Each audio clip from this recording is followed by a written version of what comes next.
하나님께서 저에게 주시는 말씀은 요한복음 3장 22절부터 30절 말씀입니다. 요한복음 3장 22절부터 30절.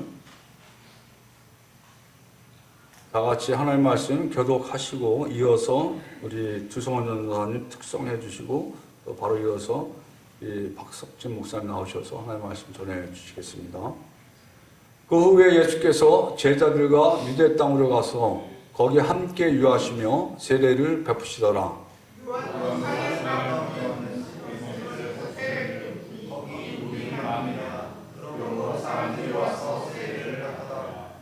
요한이 아직 오기에 갇히지 아니하였더라.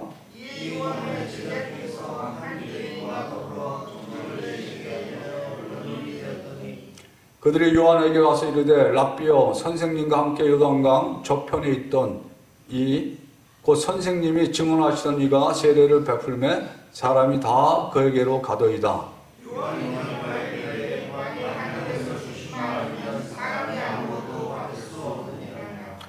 내가 말한 바 나는 그리스도가 아니요 그의 앞에 보내심을 받은 자라고 한 것을 증언할 자는 너희니라.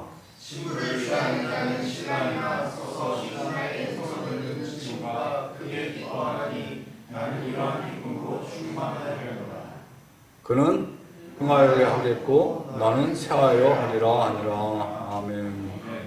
네, 여러분 반갑습니다. 방금 소개받은 박석진 목사입니다. 이렇게 함께 예배드리게 되어서 정말 감사하고 기쁜 마음입니다. 여러분 교회가 함께 연합해서 교회를 이루고 또 하나님 말씀을 사랑하며 함께 모임을 갖는다는 소식을 오래전부터 들었는데 이렇게 예배에 참석하는 것은 처음입니다. 교회를 인도하시는 우리 네 분의 목사님들은 오래전부터 친분을 가지고 있고 지금도 함께 이렇게 교제하고 있습니다만 이렇게 교회를 사실 한 번은 방문하고 싶었습니다. 기회가 언젠간 있겠지 싶었는데 드디어 오늘 이렇게 뵙게 됐고요. 이렇게 함께 예배드리게 되니까 또 하나님께서 주신 특별한 은혜가 있는 것 같습니다. 특별히 교회가 함께 연합해서 각각의 배경과 또 모양이 좀 다르지만 함께 모여서 이렇게 예배 드리고 함께 교회 이 공동체를 이룬다는 사실이 참 신선한 챌린지가 되고요. 좋은 그런 귀감이 된다고 생각합니다. 여러분들이 이렇게 모이기까지 또 많은 서로의 어떤 양보와 협력이 있었을 것이고 지금도 아마 그러하리라고 믿습니다. 교회 표어가 참 좋은데요. 영혼 구령하여 구원하여 제자 삼는 사랑의 공동체 참 우리 신앙의 핵심인 것 같습니다. 하나님을 사랑하고 나와 내 주변의 이웃을 그와 같이 사랑하는 것 이것이 우리 신앙에 하나님께 주신 가장 큰 지상의 명령인 줄 믿습니다. 바로 이와 같이 우리가 믿음 생활을 한다는 것은 내가 은혜 받고 나 혼자 천국 가고 또 내가 이 땅에서 복 받고 사는 그것에 만족하지 않고 그것을 이웃과 함께 나누고 섬기는 삶으로 살아가는 일인 줄 믿습니다. 우리가 드리는 이 예배라는 말 자체가 worship service라고 말하죠. 섬기는 일입니다. 하나님 앞에 우리가 섬기는 모습으로 살아가는 것. 이것이 우리가 신앙의 궁극적인 모습으로 살아가는 모습이다라고 이렇게 생각할 수 있겠죠. 주일 예배를 드리고 또 봉사도 하시고 많은 섬김이 있을 것입니다. 이것이 어떠한 보상을 받기 위해서 우리가 신앙생활하는 것이 아닌 것을 또한 우리가 함께 고백하는 것이죠. 오히려 반대이죠. 우리가 신앙생활하는 이유는 우리가 섬기는 이유는 바로 우리가 이미 충만한 은혜를 받았기 때문에 받은 은혜가 넘쳐서 그 은혜가 감사하여 섬기는 일이 우리의 믿음 생활인 것이죠. 그래서 정말 제대로 신앙생활하는 사람들은 사람들의 어떤 그런 칭찬이나 평가에 메말라 하지 않습니다. 남들이 알아주던 알아주지 않던 묵묵히 자신의 길을 특히 이 섬김의 삶을 살아가는 것이죠. 예배드리고 섬기는 일이 누구에게 인정을 받기 위해서가 아니라 이미 받은 은혜에 감격하여서 그 은혜를 감당할 수 없어서 섬기는 것, 그 은혜를 감사해서 예배드리는 것, 이것이 참 신앙인의 모습인 것이죠. 이미 많은 은총을 받은 저와 여러분인 것입니다. 그렇게 예수님으로 인해서 이미 넉넉하고 이미 행복한 사람이 드릴 수 있는 고백, 바로 이것이 우리의 이 신앙의 이유인 것이죠. 오늘 우리가 함께 읽은 이 말씀 속에서도 우리는 그렇게 예수님으로 인해서 기쁨이 충만했던 한 사람을 발견하게 됩니다. 성령의 이끌림을 받은 그 인물, 우리가 알고 있는 이 세례 요한이라는 인물이죠. 성경에 사실은 이 세례 요한의 행적은 그렇게 많이 등장하지는 않습니다. 왜냐하면 그의 삶이 굉장히 짧았기 때문입니다. 성경을 읽어보신 분들은 이제 누가복음을 이렇게 읽어보면 예수님과 세례 요한이 그의 어머니 마리아와 엘리사벳이 친척 관계이기 때문에 연결돼서 친척 관계인 것을 알 수 있을 것입니다. 그 엘리사벳이 한 5개월 정도 잉태되었던 그 시기에 마리아가 예수님을 찾아오기 때문에 아마 한 6개월 정도 간격으로 두 분이 출생을 하게 된 것이죠.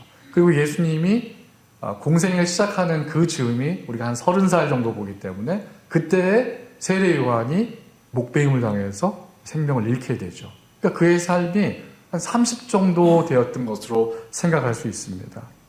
성경에 기록된 세례 요한의 행적은 광야에서 회개를 선포하고 회개의 세례를 베풀며 그리스도의 오심을 선포하는 일, 그것이 전부였습니다.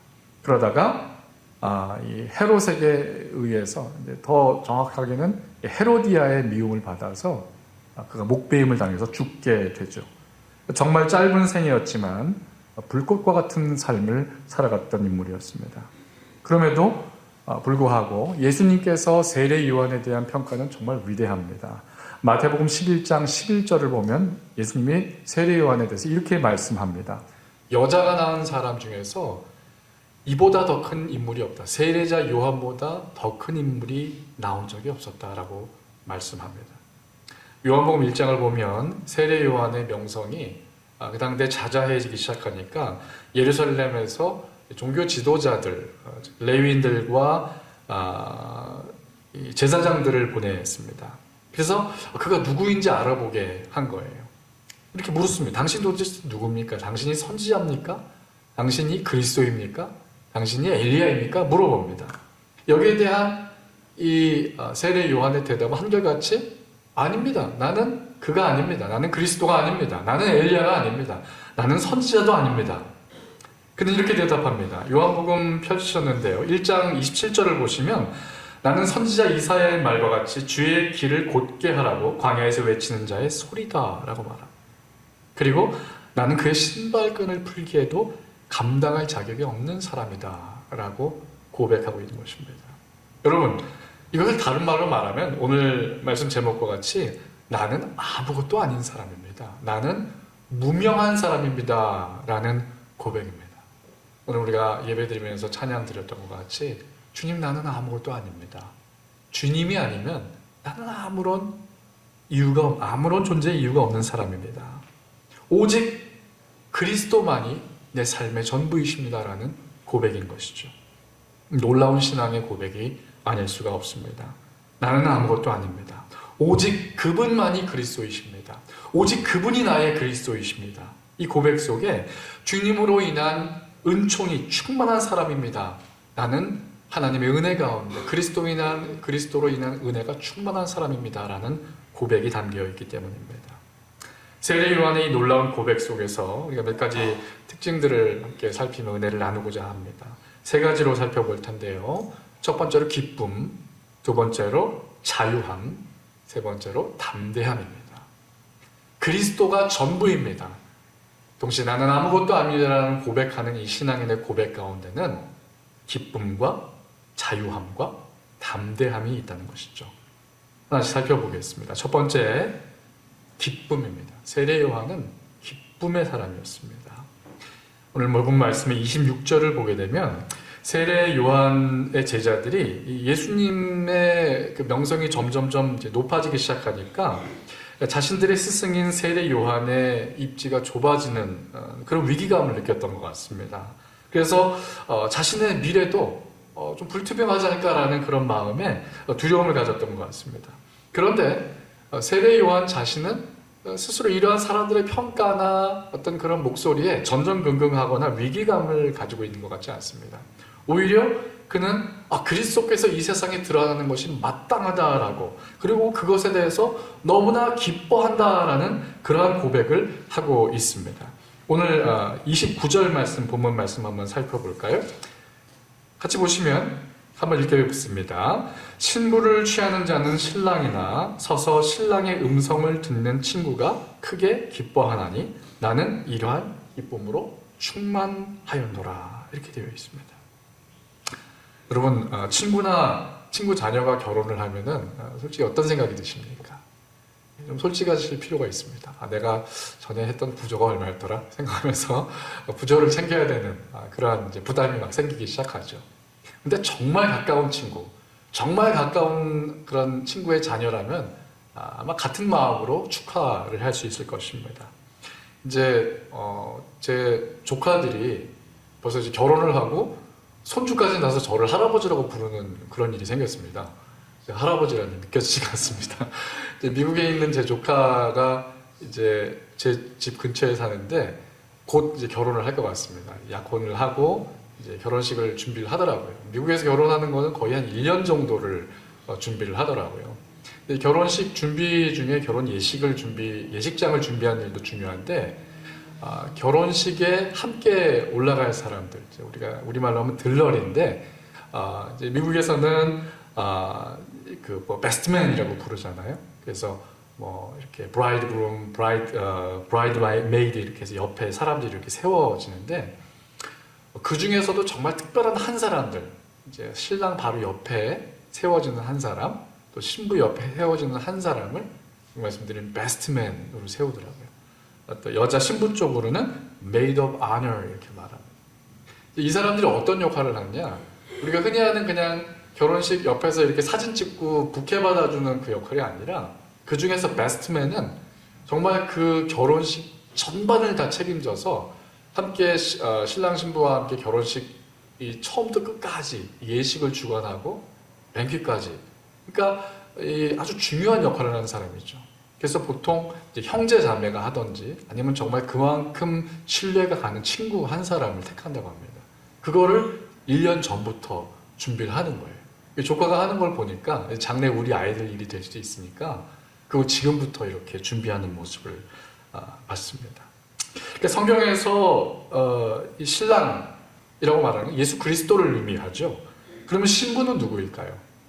성경에서 그 신부는 교회를 의미합니다. 교회는 건물이 아니라 저와 여러분과 같은 사람입니다. 부르심을 받은 한 사람 한 사람을 교회라고 말하죠. 그러니까 그리스도께서 우리의 신랑이 되시는 것입니다. 결혼을 한다는 것은 거룩한 연합을 의미하죠.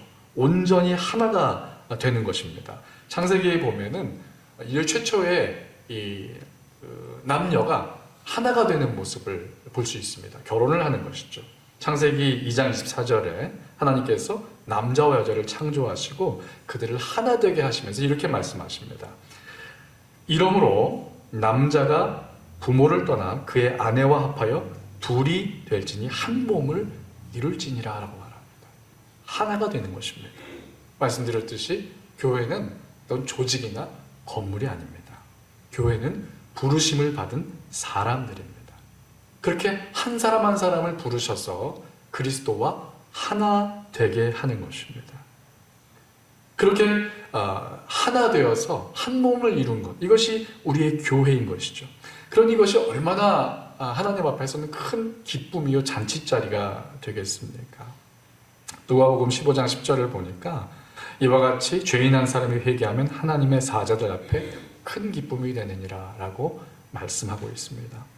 세례 요한의 기쁨은 바로 이와 같이 세상을 구원하러 오신 그리스도께서 신랑이 되셔서 회개하며 주님 앞에 나와 하나님 나라 백성이 되는 이 사람들을 보는 그 큰 기쁨, 마치 베스트맨과 같이 친구의 잔치 가운데 함께 참여하는 가장 큰 기쁨을 누리는, 어찌 보면 결혼식에서 가장 돋보이는 신랑 뒤에 서 있는 2인자의 모습, 무명인의 모습이지만 그 기쁨은 더할 나위가 없는 사람의 그런 기쁨이다라고 말하는 그 기쁨을 말하고 있는 것입니다. 오늘 말씀 본문의 23절과 24절 말씀 보니까 세례 요한이 살렘 근처에 에논이라는 곳에서 세례를 베풀고 있었다라고 말하고, 그가 아직은 옥에 갇히기 전이었다라고 기록하고 있습니다. 많은 사람들이 그를 추종했고 그를 따르는 제자들도 있었지만 세례 요한의 눈동자는 오직 한 곳을 향하고 있었던 것입니다. 나보다 더 알려져야 될 분, 나보다 더 크신 분, 나는 사라지고 오직 드러나야 될 그분, 그 한 분은 바로 그리스도 예수라는 사실이죠. 여러분, 우리 모두가 다 높아지고 인정받기보다 더 중요한 일이 우리 앞에 있습니다.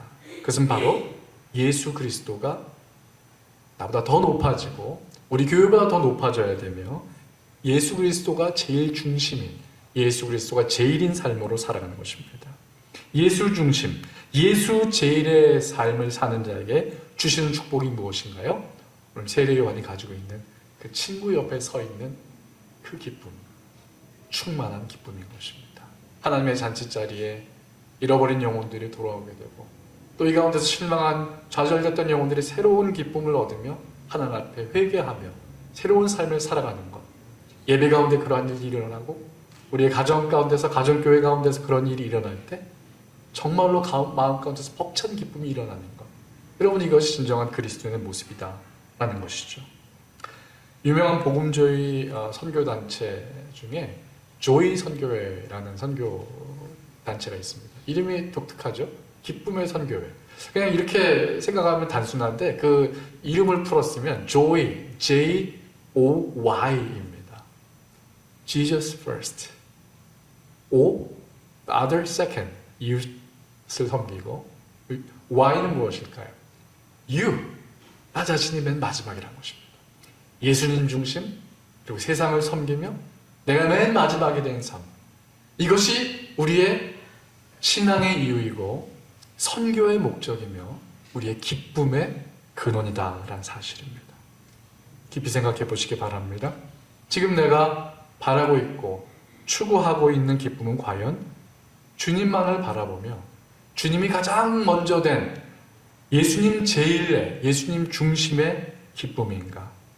세례 요한과 같이 그리스도를 전하기 위해서 예수님과 가장 가까운 곳에서 그분을 전하기 위한 기쁨이 내 가운데 있는지 여러분 깊이 생각하시고 그 가운데 주님을 따르는 그러한 기쁨을 소망하시는 우리 모두 되길 바랍니다.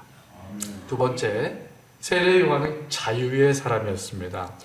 예수님이 사역하시던 시기에 세례 요한 말고도 당대에 존중받는 랍비들, 그런 유대 지도자들이 여럿이 있었습니다. 유대인들은 주로 회당을 중심으로 가르치고 또 사역했기 때문에 이 바리새파 출신들의 랍비들이 영적인 지도자 역할을 했었습니다. 오늘 본문이 우리가 3장인데요.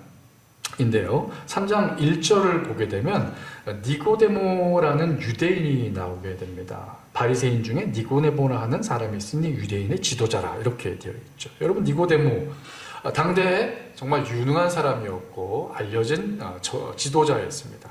큰 회당에서 존경받으며 또 존경을 받는다는 얘기는 상석에 앉는다는 의미를 가지고 있습니다. 근데 성경을 보면 그가 정작 예수님을 만났을 때는 아주 영적으로 가난한 사람이었던 것을 발견하게 됩니다. 예수님께서 그에게 뭐라고 하시냐면 어떻게 사람이 살아가야 됩니까? 옳은 신앙의 삶을 물어보는 니고데모에게 예수님께서 거듭나야 된다라고 말씀하십니다. 그러니까 어떻게 사람이 거듭날 수 있습니까? 라고 다시 니고데모가 묻죠. 어머니 뱃속으로 다시 들어가야 됩니까? 이게 굉장히 참 요즘 말하면 초딩스러운 질문 아닙니까? 당대의 최고의 지도자라고 여겨지는 이 유대 지도자가 어머니 뱃속으로 들어가야지 거듭난다는 뜻입니까? 라는 질문을 하죠. 신앙의 관습대로만, 우리 어떤 상식선에서만 신앙을 이해하려고 하면 이런 결과가 나오는 것입니다. 아이러니하게도 이 니고데모의 이런 무지한 질문 덕분에 우리는 예수님의 위대한 구원의 선포를 요한복음 3장 16절에서 듣게 됩니다. 여러분 많이 암송하는 말씀이죠.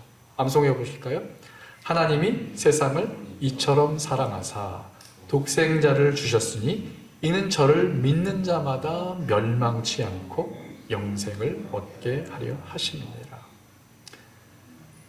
니고데모의 이러한 무지함에 비해서 세례 요한, 니고데모처럼 그렇게 유명한 사람, 당대의 인물은 아니었지만 마치 지금으로 보면 제야의 인물 같은 사람입니다. 회당에서 가르치지 않고 그는 광야로 나갔습니다. 사막 한가운데서 아주 간소한 음식, 메뚜기와 석청, 허니콤을 먹으면서 아주 사람들이 오히려 찾아오기 힘든 먼 외딴 곳에서 그가 복음을 선포했던 것이죠. 그럼에도 불구하고 허다한 사람들이 그에게로 와서 회개 복음을 듣고 그리고 세례를 받을 정도로 아주 큰 반향을 일으키는 인물이었습니다. 나중에 유대 지도자들이 와서 당신 혹시 선지자입니까라고 물어볼 정도로 그 정도로 당대에 알려진 사람이었던 것이죠. 그러나 세례 요한은 이 세상에서 인정받기를 원치 않았습니다. 그래서 세상에 매이지도 않았던 것입니다. 사람들의 눈이 무서워서 니고데모는 밤중에 예수님을 찾아옵니다. 그는 오히려 담대하게 예수님은 하나님의 어린 양이다라고 선포하는 그러한 담대함을 가진 인물이었던 것입니다. 자유는 이 세상의 것들을 소유하는 것에서 생겨지지 않습니다. 재물이 더 많아지고 명성이 더 쌓여지면 자유할 것 같지만 오히려 그것이 나를 구속하는 그러한 일이 되더라는 사실이죠. 자유는 세상으로부터 인정받고 높임을 받으려는 욕구가 내려질 때 오히려 비로소 내게 찾아오는 것입니다. 여러분 한번 깊이 생각해 보시기 바랍니다. 소유가 많아지면 많아질수록 자유하게 되던가요? 오히려 그것을 지키느라고 전전긍긍하지 않습니까? 사람들로부터 인정받으려는 욕구가 나로 하여금 더 스스로 올가매게 하는 그러한 올가미가 되지는 않던가요? 여러분 한때 이러한 것들을 추구하며 살았던 적이 있었습니까? 돈이 주는 자유, 명예와 지위가 주는 그러한 어떤 찰나의 기쁨이나 자유함 때문에 그것을 얻기 위해서 발버둥 쳤던 때가 있습니까? 과연 이러한 것들이 진정하게 기쁨과 자유를 주던가요? 편한 삶을 우리에게 제공해 줄지는 모르지만 진정한 자유는 줄 수 없는 것입니다. 자유는 오직 예수 그리스도에게만 있습니다. 자유는 진리는 오직 그리스도 안에만 있다라는 사실입니다. 세상을 얻으려 하지 말고 아니 세상에서 주는 것을 얻으려 하지 말고 오직 그리스도께서 내게 주신 것으로 만족하며 사는 그 성도에게 우리 주님께서는 자유함을 주시는 것입니다. 진리를 알지니 진리가 너희를 자유케 하리라. 세 번째로 담대함입니다. 세례 요한 담대한 사람이었습니다. 세례 요한의 죄사함의 선포는 구체적이고도 담대했습니다. 뭉뚱그려서 그냥 죄를 회개하라고 얘기하지 않고 사람들이 꺼려하고 두려워하는 그러한 일들을 그는 낱낱이 드러냈습니다. 오늘 본문 말씀 24절 보니까 그가 아직 옥에 갇히기 전이라고 밝히고 있는데요. 세례 요한이 옥에 갇히는 일은 어떤 일이었습니까? 그가 분봉왕 헤롯 왕의 잘못을 지적했기 때문입니다. 헤롯 안티파스, 그의 동생 빌립이라는 동생의 아내 헤로디아를 그가 부정하게 취한 거예요. 이것을 잘못된 것이라고 그가 크게 선포했습니다. 이 일로 인해서 헤로디아가 세례 요한을 원수로 여기기 시작했습니다. 기회를 엿보고 있다가 헤롯 왕의 생일잔치 때 사람들이 많이 모여 있어서 흥에 겨워 있을 때 그 딸 살로메를 보내게 되죠. 아주 화려한 춤을 추게 하고 그 흥에 겨워서 잔뜩 이제 그 가문이 차 있는 헤롯에게 요청을 하게 합니다. 그 요청이 바로 세례 요한의 목을 달라는 거예요. 그래서 지금도 그 명화들을 보게 되면 아주 예쁘고 참 천진난만해 보이는 소녀 살로메가 무시무시하게 이 세례 요한의 목을 쟁반에 들고 있는 그런 그림들을 볼 수가 있습니다. 사람의 욕심이 내가 얻고자 하는 것을 얻고자 하는 그 욕심이 이와 같이 무섭다는 사실이죠. 그 어린 소녀가 어머니의 얘기를 듣고 그런 끔찍한 일을 저지르는 것이죠. 문제는 세례 요한이 어쩌면 그 길을 알고 있으면서도 담대하게 회개의 복음을 선포하는데 주저하지 않았던 것입니다. 잘못이 있을 때 이것은 말씀에 어긋나는 일입니다라고 담대하게 선포할 수 있는 것. 여러분, 이것이 진정한 담대함입니다. 왕의 절대적인 권력 앞에서 그의 악행을 아무도 두려워서 지적하지 못할 때 세례 요한은 담대하게 그것을 말할 수 있었던 것입니다. 그로 인해서 어쩌면 자연스럽게 따라오게 되었던 옥에 갇히게 되는 그 일들, 결국은 목배임을 당하게 되는 그 결과를 낳게 되죠. 어쩌면 예수님만큼 짧은 생애를 살았지만 이 세상에서 그렇게 사람들이 알아주지 않는 그 삶을 살아간 것 같지만 예수님은 그를 인정하시는 것입니다. 여자가 낳은 인물 중에 이와 같은 인물이 나온 적이 없다라는 것이죠. 어떻게 이렇게 예수님께서 칭찬하시는 그러한 인물이 될 수 있을까요? 구약에도 하나님께서 칭찬하시는 사람이 나옵니다. 욥이라는 사람이죠.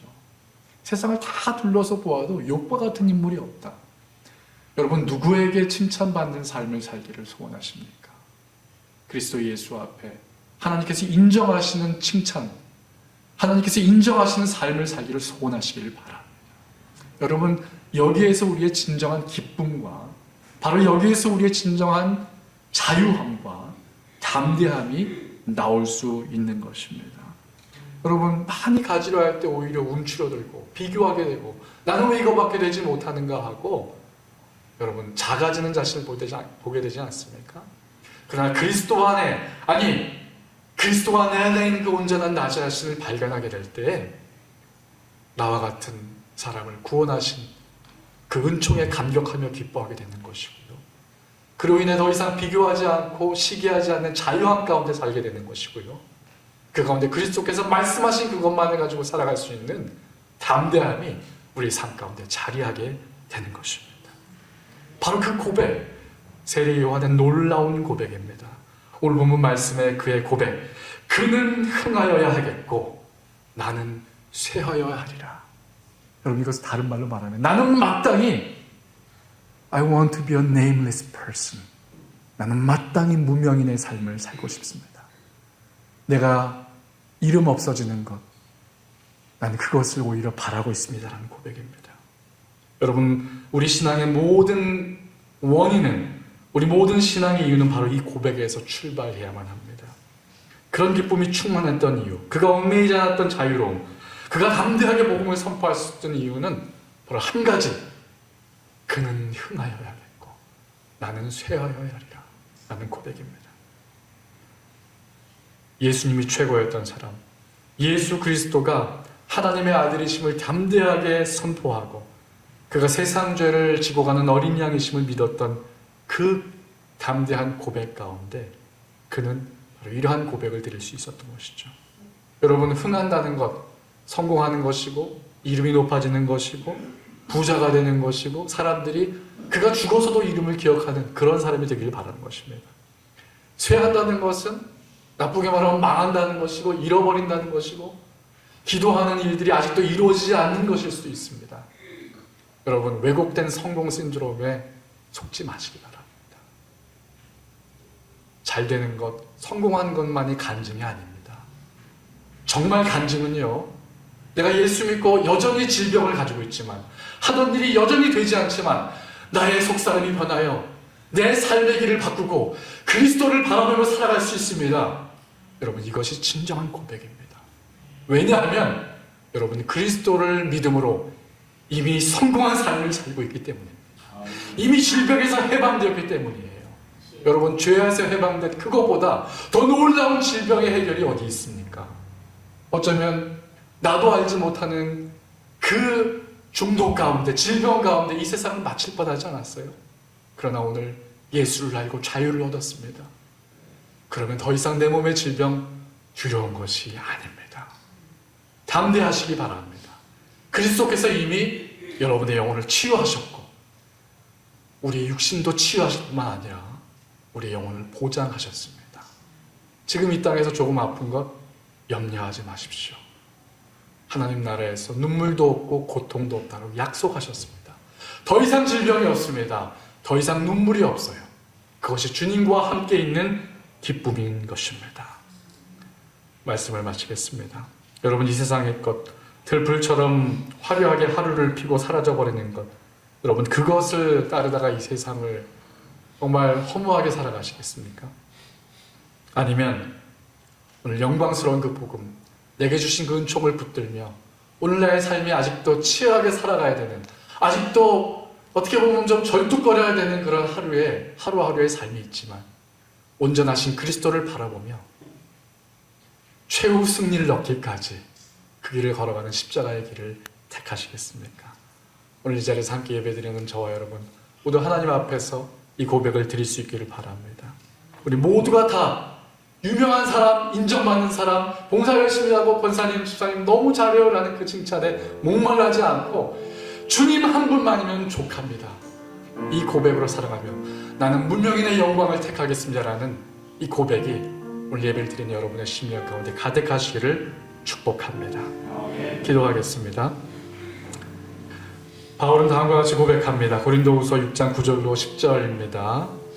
무명한 자 같으나 유명한 자요, 죽은 자 같으나 보라 우리가 살고, 징계를 받은 자 같으나 죽임을 당하지 아니하고, 근심하는 자 같으나 항상 기뻐하고, 가난한 자 같으나 많은 사람을 부유하게 하고, 아무것도 없는 자 같으나 모든 것을 가진 자로다. 사랑하는 아버지 하나님, 우리에게 생명 주심을 감사드립니다. 우리에게 복음을 알게 하신 것 감사드립니다. 우리로 하여금 허망한 세상 것 쫓지 않게 하시고 내 안에 살아계신 그리스도를 발견하게 하시고 영원한 생명을 얻게 하시니 그 은혜를 진심으로 감사드립니다. 우리가 함께 모여 예배 드릴 때마다 그러한 고백이 우리 가운데서 진심으로 터져 나오게 하시고 그리스도를 만난 그 기쁨으로 오늘 이 세상에서 우리가 잠시 어려움을 겪을 때에라도 주님 나는 감사합니다, 기뻐합니다. 주님 나는 자유합니다. 주님 나는 담대합니다. 이 고백으로 그리스도를 전하며 이 땅 가운데 하나님의 나라를 왕성하게 세워나가는 우리 사랑하는 사랑의 공동체 교회, 우리 성도들 한 사람 한 사람 될 수 있도록 인도하여 주시옵소서.